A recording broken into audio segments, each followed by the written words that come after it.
Hello बच्चों, चलिए प्रश्न को देखते हैं। प्रश्न है कैसे प्राप्त कीजिएगा। तो बच्चों हमें समीकरण देना है किसकी, एसीटोन से आयोडोफॉर्म की। तो चलिए बच्चों इस प्रश्न की मुख्य अवधारणा की बात की जाए तो इस प्रश्न की मुख्य अवधारणा होगी मुख्य अवधारणा। बच्चों मुख्य अवधारणा में बात किया जाए, जब हम एसीटोन को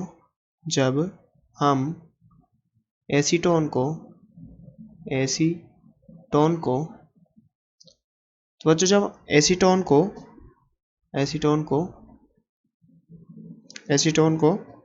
I2 प्लस क्षार की जगह बच्चों हम यहाँ पर क्या ले सकते हैं, NaOH के साथ अभिक्रिया कराते हैं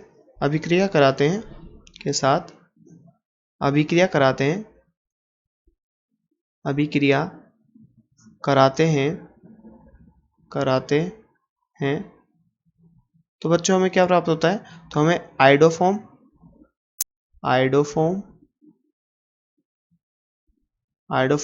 तथा बच्चों क्या प्राप्त होता है, हमें सोडियम एसीटेट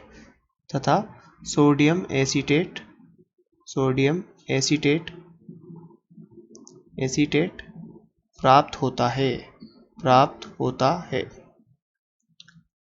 तो बच्चों इसकी बात करें इसके रासायनिक समीकरण की, तो जैसे यहाँ पर हम बात करें एसीटोन की CH3CO तो बच्चों किसी भी अभिकारक का आयोडोफॉर्म परीक्षण देने के लिए उसमें CH3 समूह उपस्थित होना चाहिए, या फिर किसी भी एल्डिहाइड या कीटोन की बात की जाए तो बच्चों आयोडोफॉर्म परीक्षण देने के लिए उसके पास CH3CO समूह होना चाहिए।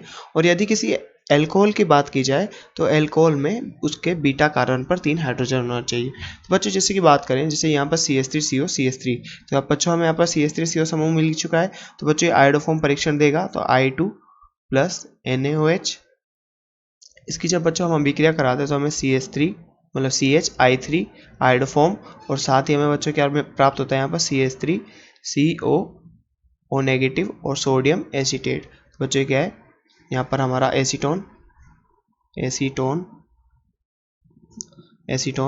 और बच्चों ये क्या है आयोडोफॉर्म बच्चों ये हमारा सोडियम एसीटेट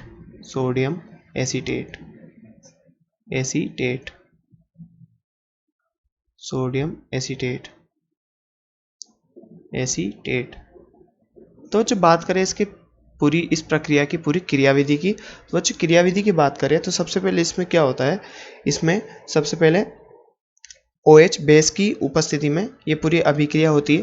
तो चलो बच्चों इसकी क्रियाविधि की बात करें। क्रियाविधि तो बच्चों हमारी जो मेन रिएक्शन है या मेन अभिक्रिया है वो तो क्या है, CH3CO से CH3 इस पे I2 बेस की उपस्थिति में समथिंग कुछ बेस की उपस्थिति में बच्चों CHX3 और एक एसिड का सोल्ट देता है बच्चों। यहाँ पर जैसे बात करें CH3, यहाँ पर एक सामान्य उदाहरण की बात करें बच्चों, जैसे RCO CH3 की बात करें, ये R समूह कुछ भी हो सकता है बच्चों। एसीटोन के केस में ये R समूह क्या है बच्चों, CH3 है। तो बच्चों यहाँ पर हम R समूह लेके एक सामान्य जनरल मैकेनिज्म की बात करते हैं, सामान्य प्रक्रम की बात करते हैं, यहाँ पर इसका सोल्ट प्राप्त होता है बच्चों। तो बच्चों हम यहाँ पर इसके एक सामान्य परीक्षण की बात करते हैं। तो चलो बच्चों इसकी पूरी क्रियाविधि देखते हैं।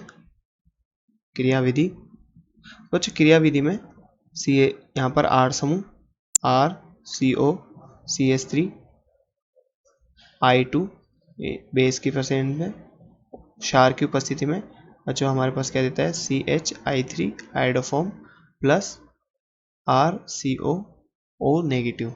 तो बच्चों इसकी क्रियाविधि देखें तो यहाँ पर क्या होता है, तो सबसे पहले बच्चों यहाँ पर OH समूह यानी बेस यानी क्षार क्रिया करता है, और क्षार क्रिया करके बच्चों यहाँ से एक H+ का निष्कासन करता है। तो बच्चों यहाँ पर H+ बनाते हैं CHH।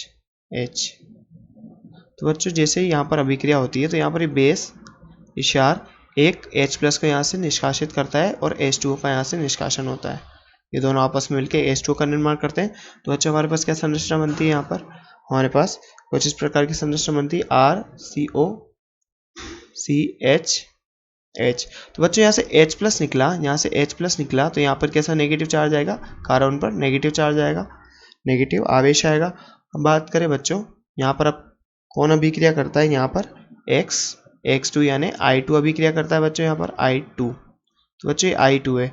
जब इनके मध्य बॉन्ड ब्रेक होता है, इनके मध्य का बंध जब टूटता है तो ये I पॉजिटिव बनता है, ये I नेगेटिव बनता है। तो बच्चों यहाँ से I नेगेटिव निष्कासित हो जाता है और यहाँ पर I पॉजिटिव जुड़ जाता है इसके पास, कार्बन के पास, क्योंकि यह नेगेटिव चार्ज है। तो बच्चों बात करें आगे के उत्पाद की, तो हमें कुछ इस प्रकार का उत्पाद प्राप्त होता है, CO, यहाँ पर C, यहाँ हाइड्रोजन, यहाँ पर भी हाइड्रोजन।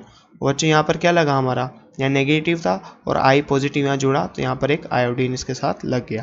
तो बच्चों आगे की अभिक्रिया की बात करें तो इसी प्रकार से आगे भी फिर से I2 अटैक करता है, I2 अटैक करता है और यहाँ पर फिर से बॉन्ड ब्रेक होता है, यहाँ पॉजिटिव यहाँ नेगेटिव आता है और फिर यहाँ से फिर से एक H प्लस निकलता है बच्चों, यहाँ से फिर से एक H प्लस निकलता है और H प्लस की जगह पर ये I प्लस आके वहाँ जुड़ जाता है।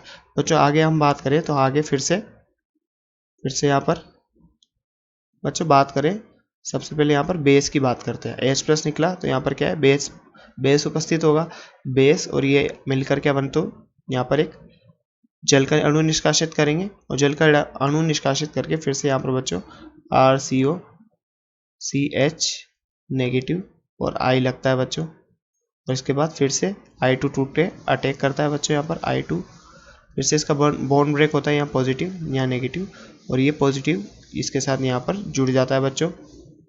तो बच्चों आगे की रिएक्शन कुछ इस प्रकार होती है और यहाँ पर बच्चों हमारे पास उत्पाद फिर से क्या प्राप्त हो जाता है, हमें CI2HI2। तो इसी प्रकार बच्चों यहाँ पर एक और बार ऐसी अभिक्रिया होती है, पहले किसकी अभिक्रिया होती है, बेस की अभिक्रिया होती है, क्षार की अभिक्रिया होती है, फिर से I2 की अभिक्रिया होती है। तो बच्चों हमें फाइनल उत्पाद यहाँ पर क्या मिलता है, RCI3 बच्चों हमें यहाँ पर अंतिम उत्पाद मिलता है। अब बच्चों आगे बात करें तो यहाँ पर फिर से OH नेगेटिव समूह क्रिया करता है, पर बच्चों इस बार ये यहाँ पर एक बेस की तरह कार्य ना करके एक नाभिक स्नेही की तरह व्यवहार करता है। ये यहाँ पर क्या है बच्चों, नाभिक स्नेही है। बच्चों यहाँ पर देखा जाए तो यहाँ पर जो पहले बेस क्रिया कर रहा था, यहाँ पर जो पहले क्षार अभिक्रिया कर रहा था वो एक क्षार की तरह कर रहा था। यहाँ पर बच्चों OH समूह क्या है, यहाँ क्षार की तरह व्यवहार कर रहा है, यहाँ पर भी क्षार की तरह व्यवहार कर रहा है, क्योंकि यह यहाँ से H प्लस को ले रहा है इसलिए यहाँ पर ये क्षार की तरह व्यवहार कर रहा है, क्षार की तरह व्यवहार कर रहा है। यहाँ पर प्लस H2O भी, और बच्चों यहाँ पर भी क्षार की तरह व्यवहार कर रहा है। परंतु बच्चों बात करें यहाँ की, तो बच्चों यहाँ पर ये नाभिक स्नेही की तरह व्यवहार कर रहा है, यानी ये नाभिक स्नेही की तरह व्यवहार करेगा यहाँ पर। तो बच्चों आगे देखें यहाँ पर क्या होता है, तो यहाँ पर ये नाभिक स्नेही की तरह कार्य करता है और यहाँ पर CO समूह से जुड़ जाता है। बच्चों बात करें तो ये नाभिक स्नेही की तरह व्यवहार करेगा, नाभिक स्नेही, तो ये बंध यहाँ से ध्रुवित होगा और ये यहाँ पर आके जुड़ जाएगा बच्चों। तो कुछ इस प्रकार की संरचना बनेगी, RCO और CO पे नेगेटिव, तो RCO नेगेटिव। बच्चों यहाँ पर बात करें जो OH समूह नाभिक स्नेही की तरह कार्य करके यहाँ जुड़ चुका है और यहाँ पर CI3। तो बच्चों आगे देखा जाए तो यहाँ से CI3 निष्कासित हो जाता है बच्चों, यहाँ से CI3, यहाँ से बच्चों क्या होता है, CI3 निष्कासित हो जाता है, CI3। तो बच्चों यहाँ पर बात करें तो यह CI3 यहाँ से निष्कासित हो जाता है, CI3 यहाँ से रिमूव हो जाता है बच्चों, CI3 नेगेटिव। तो बच्चों यहाँ पर कैसा चार्ज आएगा, यहाँ पर पॉजिटिव चार्ज आ जाएगा, क्योंकि यहाँ से CI3 नेगेटिव निकला तो यहाँ पर कैसा धनावेश आ जाएगा और ये धनावेश और ऋणावेश मिलकर एक बंध का निर्माण कर लेंगे और ऑक्सीजन के साथ कार्बन डबल बंध बनाएगा। तो बच्चों हमें यहाँ पर एक एसिड प्राप्त होता है। अब बच्चों यहाँ पर CI3 और यहाँ एक एसिड है, तो बच्चों ये अपना एक प्रोटॉन निष्कासित करता है और CI3 को देख के आयोडोफॉर्म का निर्माण करता है। तो बच्चों यहाँ से H प्लस निकलता है, ये एक अपना प्रोटॉन देके ये दोनों मिलकर आयोडोफॉर्म का निर्माण करते हैं बच्चों, यहाँ पर CHI3 और ये यहाँ पर एक एसिड सोल्ट। तो बच्चों ये क्या है, यहाँ पर हमारा एसिड का सोल्ट है, एसीटेट बोल सकते हैं बच्चों यहाँ पर। अगर आप बात करें हमारे प्रश्न में जैसा कि हमसे कहा गया कि एसीटोन से आयोडोफॉर्म कैसे बनता है, तो हमारे बच्चों यहाँ पर R समूह की जगह हमारे पास क्या है, CH3। तो आगे बच्चों बात करें तो यहाँ पर R समूह की जगह CH3 लगा देंगे, CH3, यहाँ पर भी CH3, CH3, तो सब जगह बच्चों क्या लग जाएगा CH3, क्योंकि R समूह हमने यहाँ पर क्या दिया है प्रश्न में, CH3 दिया है, एसीटोन दिया है, तो बच्चों यहाँ पर हम CH3 लगा देंगे और यहाँ पर भी CH3। बच्चों अंतिम उत्पाद में भी हमने CH3 लगा दिया।